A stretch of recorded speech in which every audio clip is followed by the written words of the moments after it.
All right. What is up, Mets fans?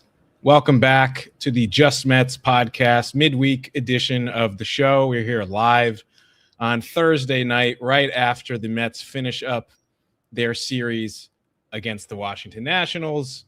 I am your host, Rich MacLeod. We are brought to you here by the Believe Podcast Network, and here to talk a little bit about a series split against the Washington Nationals. A little bit of good, a little bit of bad. Starts and ends on a good note. The Mets win the opener, drop the middle two games, but they do stick out the finale. They win this final game 2-1 here on Thursday, kind of hung on by the skin of their teeth, but a great job by the bullpen. And I'm going to do somewhat of a quick reaction, I think, this week to talk about this series. The Mets maintaining, they're not building off of maybe the momentum that they had coming off of last week, where they sweep the Tigers. They win 2 out of 3 in dramatic fashion against the Yankees, which was incredibly fun to watch. But they also don't dig themselves any deeper. They do split the series against a not very good, but I would say feisty Nationals team. Their pitching is awful, but this team can hit. They've got some young players on the roster, some particular Mets killers with James Wood, and the Lyle guy always seems to come up in a big spot against the Mets. A few other guys as well who have done well against them.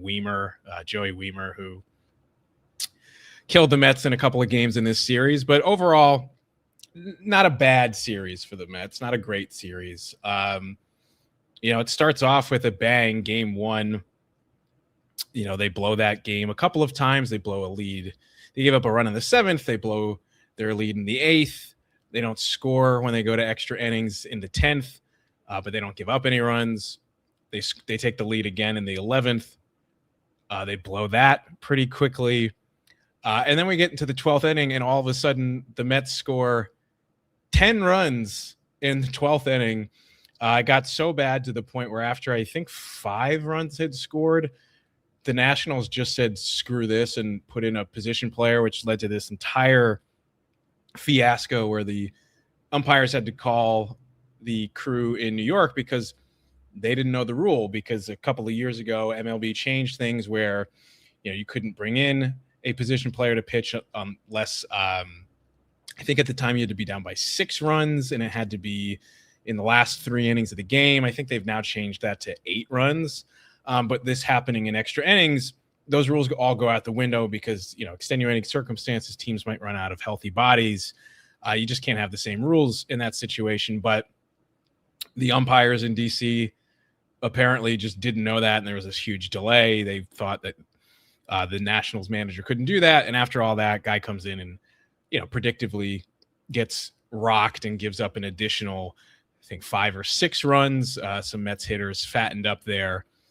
And they wind up winning that game, going away 16-7. Mets become the first team in the National League to have a 10-run inning in extra innings in 107 years. First team since the 1919 Reds, which is pretty insane, especially for a team that, oftentimes this year and last year felt like they could never get the ghost runner in. And in this game alone, in the 10th and 11th inning, they only scored 1 total run. And then in the 12th, all of a sudden, all hell breaks loose and they break out. So that was good to see.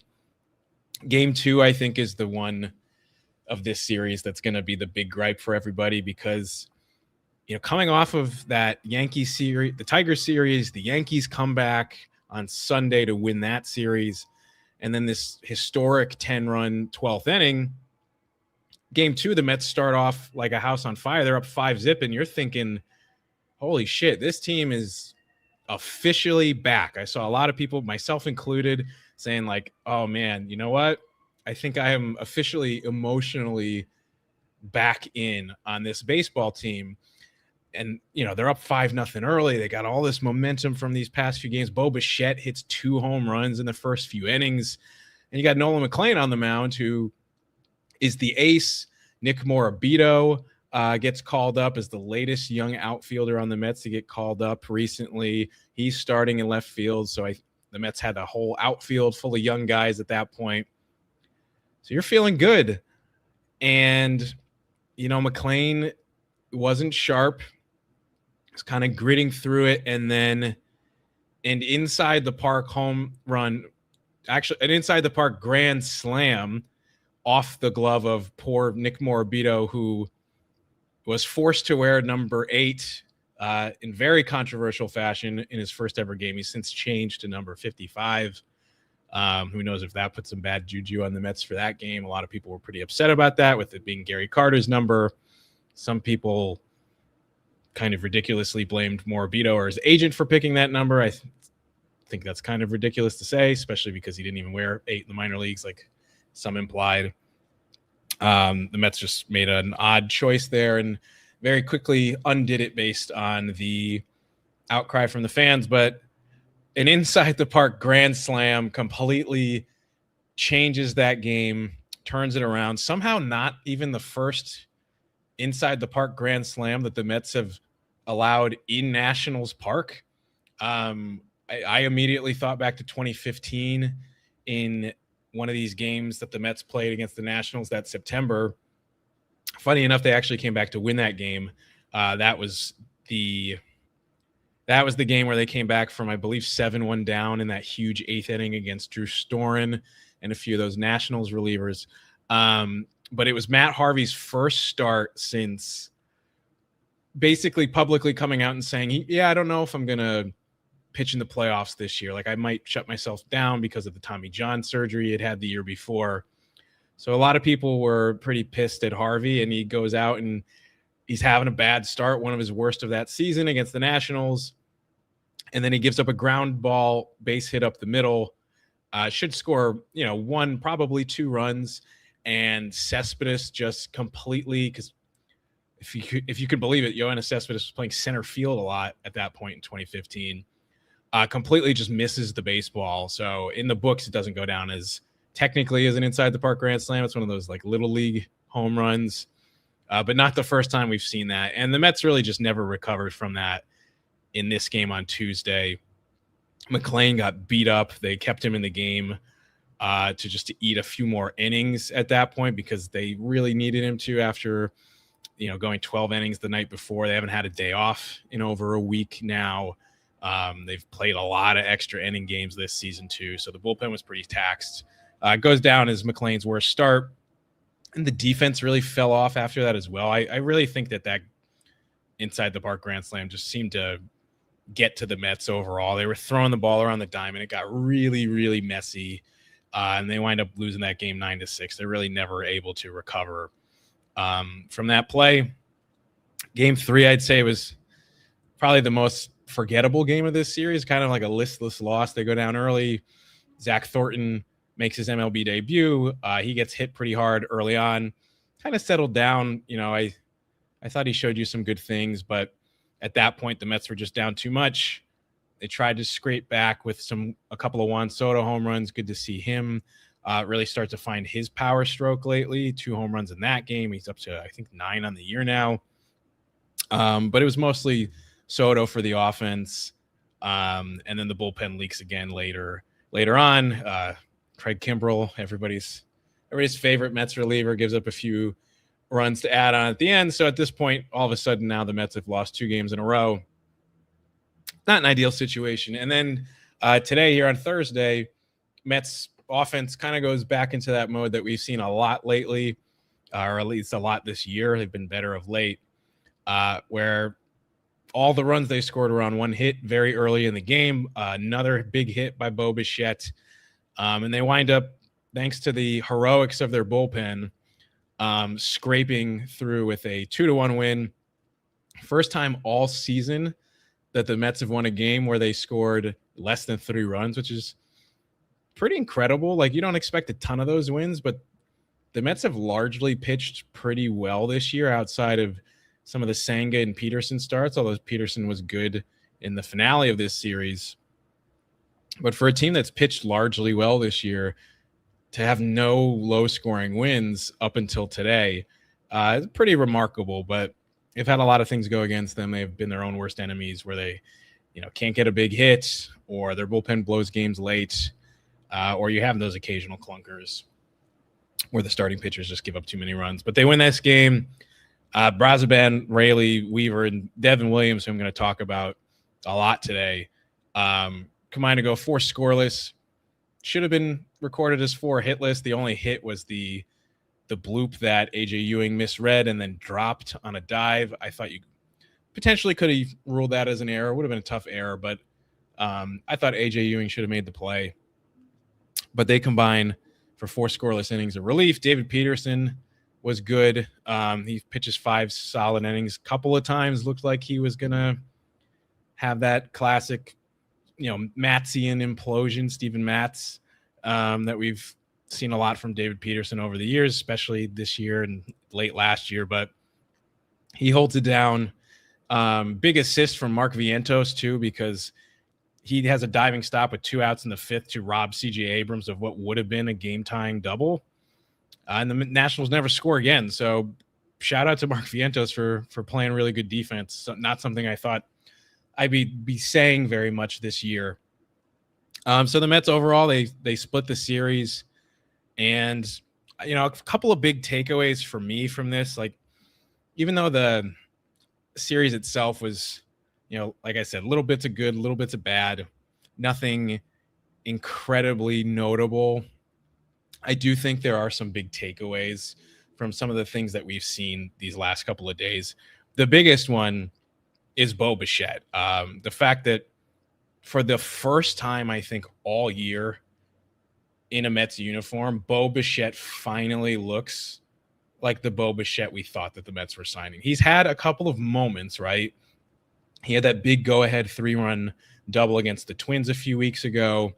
He's had some other individual moments where it looked like maybe he was getting out of it. But really at no point have you seen like an entire series or a week where Bichette was putting it together until this week in Washington. And I get it. The Nationals pitching is not great, but the Mets have faced a lot of teams with not great pitchers, and Bichette has still struggled. So I think you can take what you can get right now, and I think that this is a really positive sign. Bichette goes 7 for 18, which is a 389 average.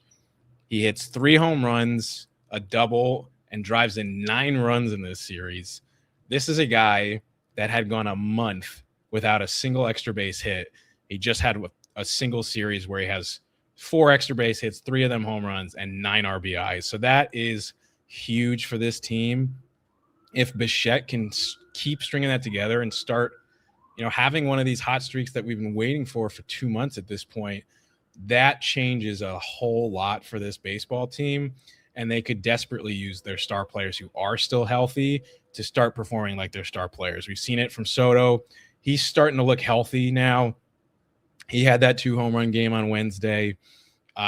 He had a stolen base here in the finale of this series, up to 5 this year. I don't think he's going to get to his 38 from last year, but it's nice to see him running a little bit now, especially after coming off the hamstring injury. He's been popping a bunch of home runs recently. So that if you can get Soto and Bichette heating up at the same time, I think that's a really big deal for this team, especially, knowing that there are still a lot of guys on the injured list right now. A lot of this lineup is guys that you weren't expecting to play. A lot of young guys on any given night at this point. You're going to have 2 of Benj, Ewing, and Morabito. And obviously they're all unproven. Benj has been really great lately. Really haven't seen much of Morabito since his debut. I would like to see him get at least some opportunities against right-handed pitchers. I know that Carlos Mendoza said he's really just taking Austin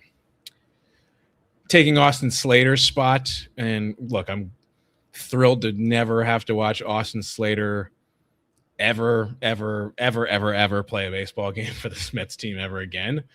But, I don't love the idea of calling up prospects to have them sit for 3/4 of the week. At that point, I'd almost rather have Morabito stay in AAA. So I would like to see him play a little bit more, but Benj has really been heating up. So that's been really exciting to watch. And yeah, if Bichette can have a hot streak and level his season out at this point, Like, the Mets can win some more baseball games and keep trying to dig themselves out of this hole.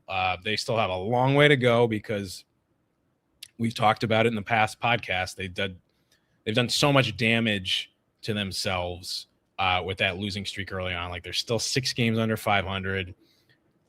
I wouldn't even look at the playoff spots, but they're very far back in the division. I wouldn't even consider that. They're still 6.5, 7 games back of that wild card spot. But right now, I think the goal is to just keep trying to chip away and get back up to 500. You've gone from what was their low mark of this year? Was it 11 games under 500? I think was the worst that they were. Let's take a look real quick.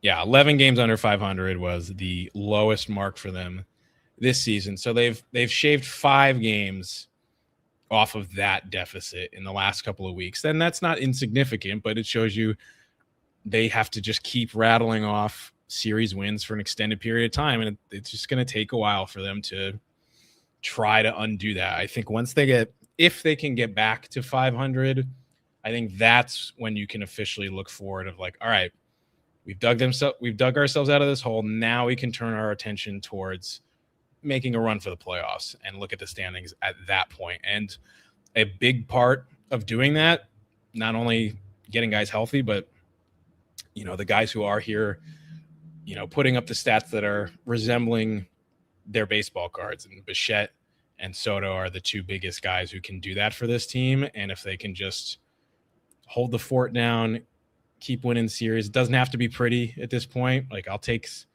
sloppy 2-1 extra inning wins against these mediocre teams while you're not at full strength, and just you chip away slowly and you try to hold it down until some of these other guys like Lindor, Polanco, if he ever comes back, Luis Robert, who knows at this point. At this point, is anybody even missing Luis Robert? If these young kids are going to perform, it might not be as big of an issue, but we'll see.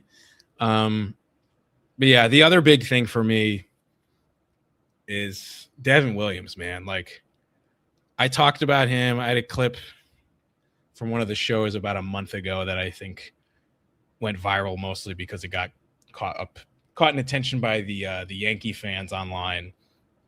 I was ripping Devin Williams. I was saying he has to come out of the closer's role. It was amidst this streak that he was on where he had given up runs in, I think, 4 or 5 games in a row. He'd blown a few saves in a row, and then had that game against the Twins where he comes in a 3-run game, only has to get 2 outs, and winds up nearly blowing that game. Does escape from it, but it was not pretty.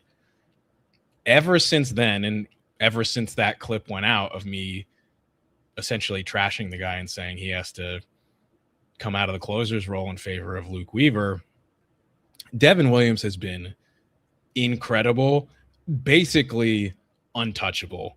He's now made 10 appearances since that near blow up against Minnesota. In those 10 appearances, Devin Williams has pitched 9 2/3 innings.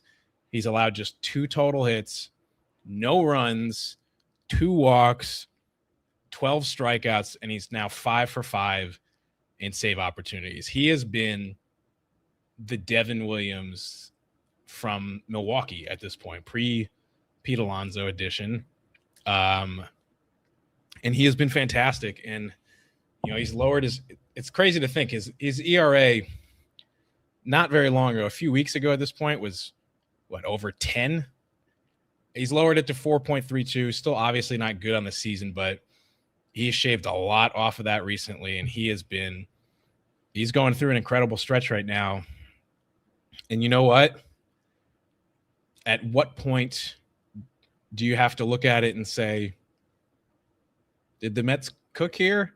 Because Devin Williams all of a sudden is looking like the all-star version of Devin Williams, with the airbender dancing, getting out of big jams, pitching unhittable innings.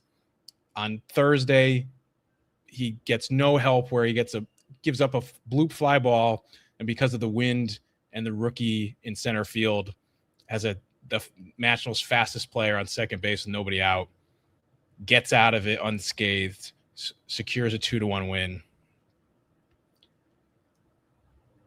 And meanwhile, Edwin Diaz, who is the Mets' former closer, as you may know, starts off the season struggling with the Dodgers after getting his big deal, leaving the Mets, making us all very unhappy in the process. Gets off to a really bad start. All of a sudden, he's losing miles per hour on his fastball. His velocity is going way down, definitely contributing to his struggles. He hits the injured list with some elbow issues that's going to knock him out for at least 3 months, maybe longer.